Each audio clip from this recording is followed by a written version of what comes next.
à l'autre programme qui est le Québec Skill Worker, travailleur qualifié pour le Québec. Donc, ce qui donne la possibilité aux Haïtiens de formuler une demande, d'avoir la demande prête pour qu'on puisse soumettre l'application pour le nombre qui a été annoncé pour cette année.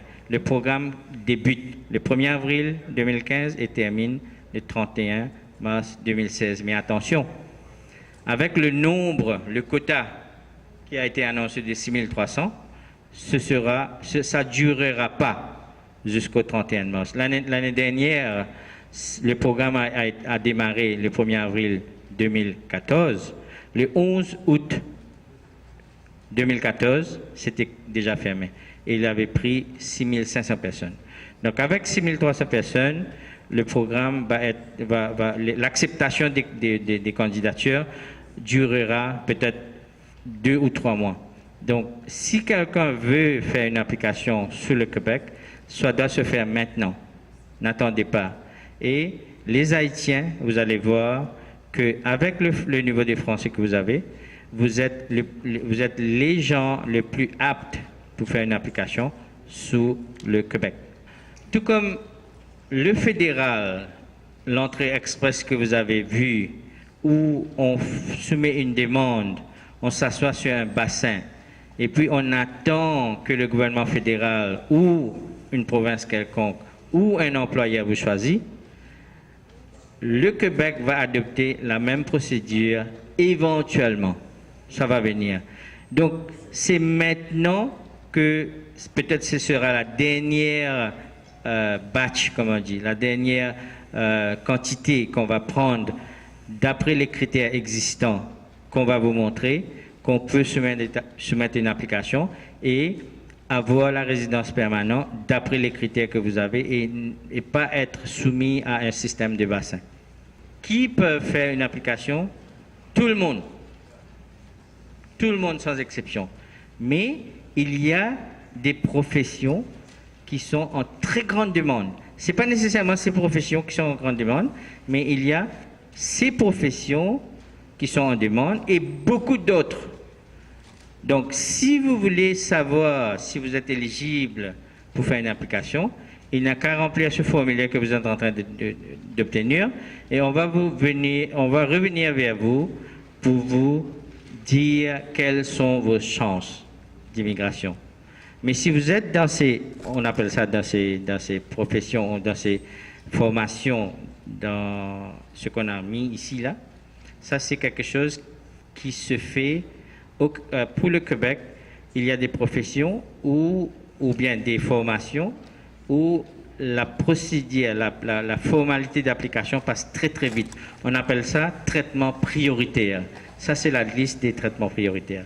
Et puis il y a une autre liste où définitivement vous pouvez faire l'application. Donc ça c'est pour tout le monde, sans exception.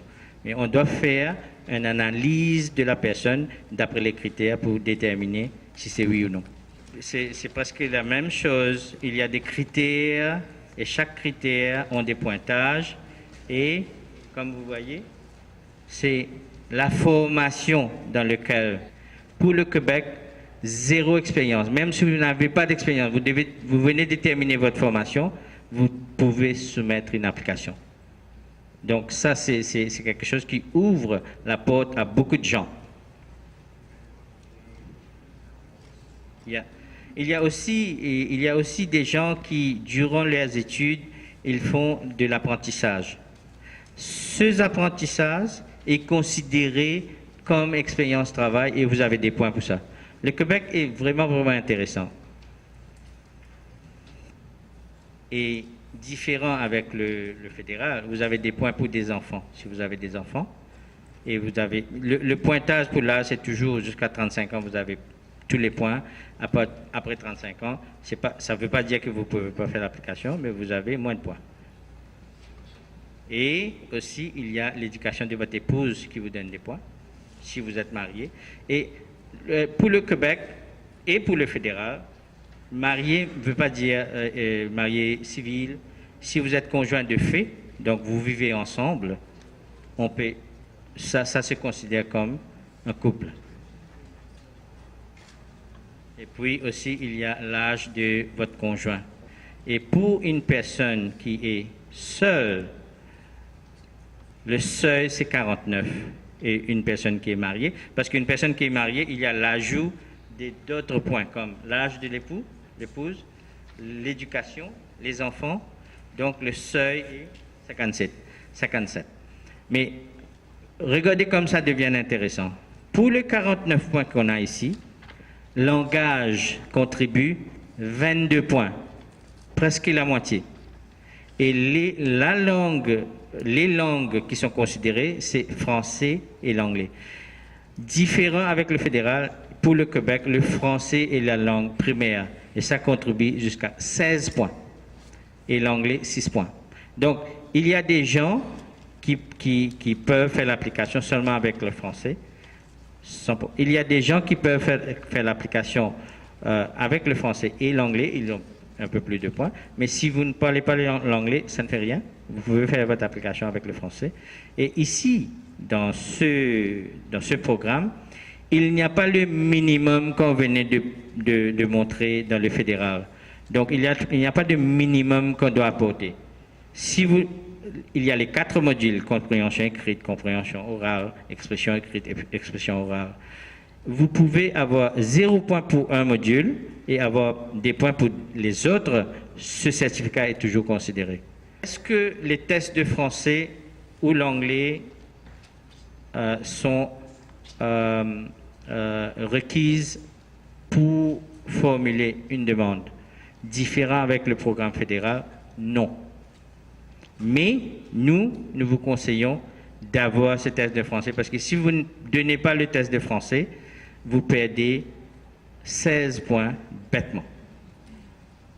Il y a des gens, par exemple, d'après leur formation, ils ont beaucoup de points. C'est un peu technique. D'après leur formation, ont beaucoup de points. On peut formuler une demande sans le test, mais éventuellement, ce qui se passe, que au lieu d'avoir un pointage qui est élevé, qui augmente leur chance d'immigration, ils jouent avec un pointage juste pour passer, qui est quelque chose de perdu bêtement. Donc, légalement, on peut faire une application, mais nous, Universal Immigration, on vous demande de faire les tests. Et ça, on le détermine en regardant votre profil. Mais si vous ne pouvez pas faire l'anglais, ça ne fait rien. Le français suffirait. Au niveau des français requis, comme vous allez voir, c'est très bas. Le niveau des français requis, pour pouvoir avoir des points, c'est B2. Mais si vous avez moins, ça ne veut pas dire qu'on ne peut pas servir le test pour faire l'application. Vous pouvez avoir un niveau B2 sur une composante et niveau B1 sur l'autre, mais vous aurez des points pour le composante où vous avez B2.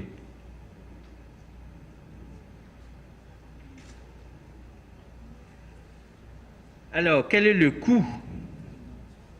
Il y avait une question. Quel est le coût pour une application? Et qui est au fur et à mesure que votre application progresse. Vous ne le payez pas immédiatement. Vous dépensez au fur et à mesure que votre application progresse. Donc, voilà le coût, on va vous dire. Le fédéral et le Québec, le frais que vous allez payer, qui initialement était de 4 000 pour chaque programme, et M. Ravi Ayer, le président, a décidé que ce sera un seul paiement, un seul fees pour les 2 programmes.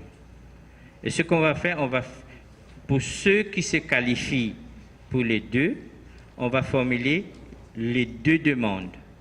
Et on va arrêter celui, whichever comes first, comme on dit. Ce qui vient le premier, on laisse tomber l'autre. Ce qui est important, c'est que on va continuer avec l'application qui vous amène la résidence permanente le plus vite possible. D'accord? Donc, ça c'est une aubaine. Il n'y a aucune firme, compagnie d'immigration au Canada qui font une aubaine pareille. Et Yeah. Et ça, c'est spécifiquement pour le lancement qu'on est en train de faire en Haïti. Et bien sûr, ça n'inclut pas les frais gouvernementaux. C'est en dehors, les frais gouvernementaux dépendent de family size, de nombre de personnes dans la famille. Et c'est d'après un table que vous allez voir éventuellement, c'est available sur le net. C'est d'après le nombre de personnes qui sont dans l'application. Donc, ça, c'est une aubaine qu'on est en train de vous offrir. C'est un seul paiement, un seul fees pour 2 applications qu'on va faire. Pour nous, c'est votre réussite qui est importante. Vous allez voir que l'entrée express, Federal Express Entry, et le Québec, le paiement est différent. Pourquoi? Parce que la structure dans laquelle passe l'application diffère. Pour l'entrée express, avant la soumission, pour les deux, vous allez voir que avant la soumission, il faut qu'une personne a un commitment. Donc, il y a des gens qui veulent immigrer, mais s'il n'y a pas d'engagement de leur part, donc ils ne sont pas trop sérieux. Alors, le commitment est pour qu'on puisse commencer à travailler. Il y a beaucoup de travail qu'on fait à l'arrière dans le système, on appelle ça le back-end. Et notre système de gérer une application est totalement en ligne. Ce n'est pas nécessaire pour vous de venir au Canada pour faire tout ça, non. On va, à travers notre bureau, vous donner accès à notre portail qui est en ligne, un système qui congère, où vous aurez accès à toutes vos données, toutes les formulaires qu'on va présenter dans l'application. Donc, c'est pour ça que le premier paiement est important pour nous. Et puis, éventuellement, vous allez voir que le deuxième paiement arrive du moment que l'application a été acceptée. L'application a été acceptée et le troisième paiement qui suit, par exemple pour le Québec, c'est éventuellement l'interview, c'est la phase finale. L'interview, c'est la phase finale pour la structure d'application de le Québec. Donc, vous allez voir que c'est quelque chose qui se fait au fur et à mesure que votre application se progresse. Et vous ne payez pas, éventuellement, vous ne payez pas. Si rien n'arrive, vous